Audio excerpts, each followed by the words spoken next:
Another day, another massive corruption scandal involving the Supreme Court.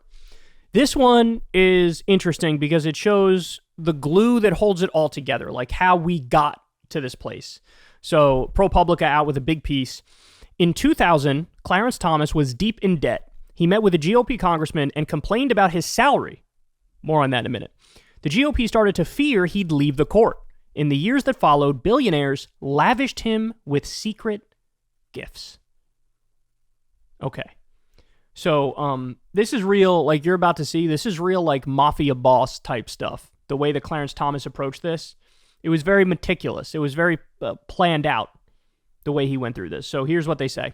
In early January 2000, Supreme Court Justice Clarence Thomas was at a 5-star beach resort in Sea Island, Georgia, hundreds of thousands of dollars in debt. After almost a decade on the court, Thomas had grown frustrated with his financial situation, according to friends. He had recently started raising his young grandnephew, and Thomas's wife was soliciting advice on how to handle the new expenses. The month before, the justice had borrowed $267,000 from a friend to buy a high-end RV.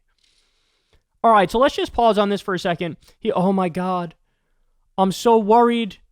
I'm so worried about this young grandnephew that I have to look after. Anyway, let me go spend $250,000 on a high-end RV. Well, it doesn't seem like you're all that worried about the kid if you went to go buy a high-end RV, right? So in other words, it's this crying poverty when he's actually doing pretty well. Now, let me ask Clarence Thomas, if you think you were struggling with your salary, how do you think the average American is doing, right? How do you think the entire working class is feeling if you're crying poverty with the amount of money you make? Again, more on that in a minute. At the resort, Thomas gave a speech at an off-the-record conservative conference. He found himself seated next to a Republican member of Congress on the flight home. The two men talked, and the lawmaker left the conversation worried that Thomas might resign. Oh, God, no, that'd be horrible if he did that. Congress should give Supreme Court justices a pay raise, Thomas told him. If lawmakers didn't act, one or more justices will leave soon, maybe in the next year. At the time, Thomas's salary was $173,600, which is the equivalent of over $300,000 today. He wants you to feel for him like he's making $22,000 a year.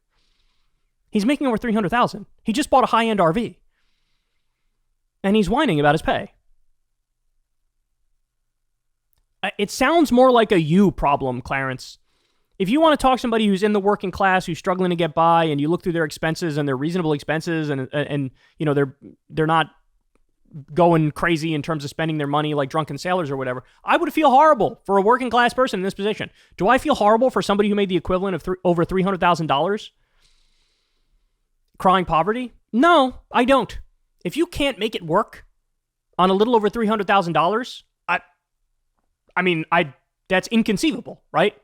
That's inconceivable. But he was one of the least wealthy members of the court, and on multiple occasions in that period, he pushed for ways to make more money. In other private conversations, Thomas repeatedly talked about removing a ban on justices giving paid speeches. Now, look, this goes to show you the lack of character with Clarence Thomas, is that, look, there's a reason why there's a ban on you giving paid speeches. Because it's like, that's a way to funnel money to you, and it can be from groups that then have a case in front of the court. And then you are biased. You are biased in favor of whatever group was paying you. And that's a problem, because justice will not be blind in that instance. You know, it will not be fair. It will not be reasonable. You will have a massive bias in one direction over another. But he doesn't care. Last thing, he doesn't care. He just wants the money. Thomas's efforts were described in records from the time obtained by ProPublica, including a confidential memo to Chief Justice William Rehnquist from a top judiciary official seeking guidance on what he termed a delicate matter. The document, as well as interviews, offer insight into how Thomas was talking about his finances in a crucial period in his tenure, just as he was developing his relationship with a set of wealthy benefactors. Congress never lifted the ban on speaking fees or gave the justices a major raise. But in the years that followed, as ProPublica has reported, Thomas accepted a stream of gifts from friends and acquaintances that appears to be unparalleled in the modern history of the Supreme Court.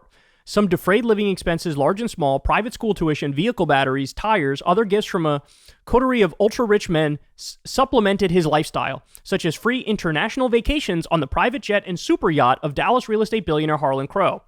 Precisely what led so many people to offer Thomas money and other gifts remains an open question. Oh yeah, it's a real open question. There's no evidence that Justice ever raised the specter of resigning with Crow or his other wealthy benefactors. George Priest, a Yale Law School professor who has vacation with Thomas and Crow, told ProPublica he believes Crow's generosity was not intended to influence Thomas's views, of course not, but rather to make his life more comfortable. He just cares about the welfare of this other grown man so much. He views Thomas as a Supreme Court justice having a limited salary. Yeah, limited, just over $300,000, Priest said, so he provides benefits for him. Thomas and Crow didn't respond to questions for this story. Crow, a major Republican donor, has not had cases at the Supreme Court since Thomas joined it, and as previously said, Thomas is a dear friend. David Sokol, a conservative financier who has taken Thomas on vacation on a private jet, said in a statement that he and Thomas had never discussed the justice's finances or when he might retire. Thomas is also, we covered this as well, Thomas is also part of some like weird shadowy billionaire group. And he goes and gives speeches for them and whatnot. And there's also money being transferred in that context as well. Look, there's no doubt that not just Thomas, but others on the court too, they take money from people they shouldn't take money from. And then they sit there and hear the cases. And they don't recuse themselves. And so, look, it's as close to a mafia boss as you're ever going to get in the context of politics. I'd love to keep making decisions that help you and your friends, but I have to tell you, I'm not in the best of financial situations, and maybe if you give me a little help, I can help you. Help me to help you. And so they start throwing money at him, and he starts continuing to do their bidding and their dirty work. Look, I'm open to the idea. I sincerely am, and some of you might disagree with this, but I've been saying this for a long, long time now. I would have no problem paying not just Supreme Court justices, but also like Congress people, senators. I would have no problem raising their pay. You could even double their pay for all I care, right? Pay them all whatever it is, $400,000, $500,000, $600,000, somewhere in there. I have no problem with that. But I would pair that with the biggest crackdown on corruption you've ever seen in your life. So it incentivizes, hey, you're getting paid by the people, you have to represent the people. At least in the case of Congress, it would incentivize that, right? But if you even take a penny from, an outside individual, private individual, a corporation, a billionaire, some PAC, we're going to throw the book at you and you're going to be in prison. I would treat political corruption. First of all, I lower the standard because I think quid pro quo is kind of bogus, and it makes it so that there are plenty of examples of direct corruption, but they say, oh, we don't even know if this is corruption because there was no literal recording of them saying, I will give you money for you to vote this way. So I would lower the standard a little bit on that front, but I would also make sure that you punish it like it's a violent crime, because this is the stuff that erodes a nation. It's the stuff that makes it so that the government doesn't represent you anymore and the institutions are totally shattered. So I would do a massive crackdown on corruption, but I'd also raise the pay of everybody involved so they feel like, hey, I'm good, bro. Like I got plenty of money, I'm good. And there's always going to be greedy people who want more. But that's why I'm saying you pair it with a massive crackdown on corruption where you really start going after people for taking money from people they shouldn't and voting certain ways or whatever. So, but look, now it's documented now, right? He was going around literally telling people, I might resign from the court. And they know he's their little bitch boy. Clarence Thomas is the little bitch boy of big business and of right-wing activists. And so they were like, just give him whatever he wants. Hit him with vacations, hit him with, whatever other trash, yacht trips, luxury vehicles, whatever it is. Just pay. He was even paying for like the school tuition for this kid he's talking about. Don't look people in the eye and tell a bald-faced lie like, there's nothing going on here, bro. This is totally fine. I don't even know what you're talking about. Everybody knows this is wrong. Our Supreme Court is a joke. And in the midst of all this corruption, they also turn around and they act like judicial supremacists, right? They get to override anything and everything. If they don't like a law and the law helps people, they'll just be like, we're slapping it down, right? So I'm sick of it. The court definitely needs to be reformed. There needs to be a crackdown on the corruption. We need an actual code of ethics that is enforced by law, not some voluntary bullshit like they came out with the other day where there's no enforcement mechanism.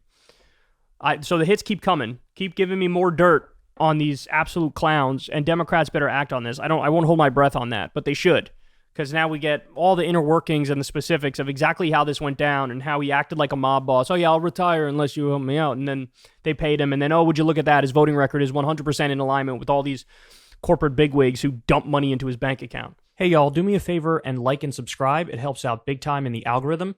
Click the bell as well for notifications when videos drop. And watch that video on screen right now. You know you want to.